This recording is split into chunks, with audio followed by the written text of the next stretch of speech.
Eto na ang tambayan ng mga mahilig saan.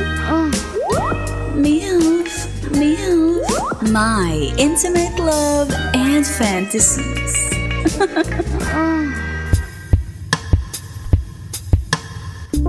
Sa ating episode na pinamagatang, pinainit ka lang, bumuka ka naman.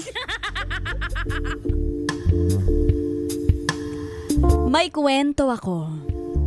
Babae ako at gusto kong i-share ang intimate love and fantasy ng best friend ko at ng jowa niyang tibo.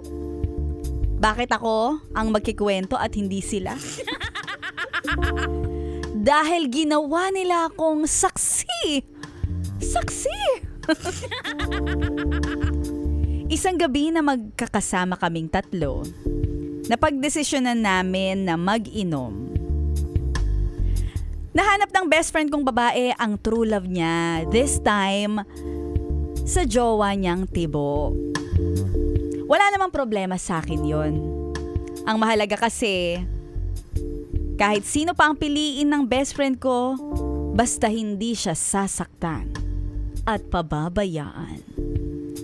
Nakilala niya nga itong tibo na babait, generous, magaling makisama, at higit sa lahat, mahal na mahal siya. Ayun naman pala, yung pinaka-importante. Dahil gusto ko ipakilala ng best friend ko, ay madalas pumupunta sila sa bahay.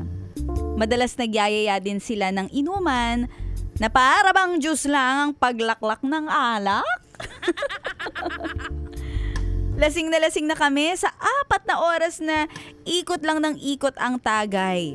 Kwentuhang magdamagan, sobrang saya lang at sobrang komportable lang. Nasa sobrang komportable, tinanong ko pa sila, paano nyo napapasaya ang isa't isa? Uy, ba't may mga ganun tanong? Kaya naman ako bilang best friend kong babae ay sobrang close kami at lahat gagawin niya pag sinabi ko. Sabi ko pa, sige nga, sample nga. Walang mali siya. Kaming tatlo lang ang magkakasama. Alam ko yung best friend ko, pinagkakatiwalaan ako sagad hanggang kaluluwa.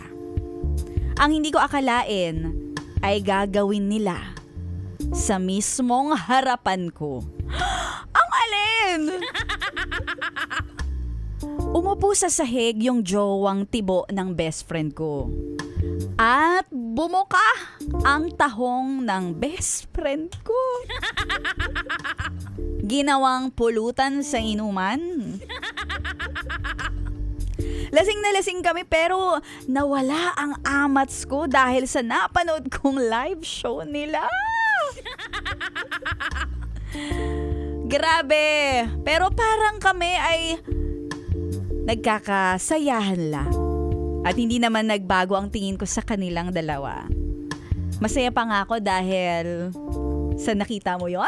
Charot! Dahil sa masaya sila at kahit yung ginawa nila ay patunay lang ng proof of love. Proof of love!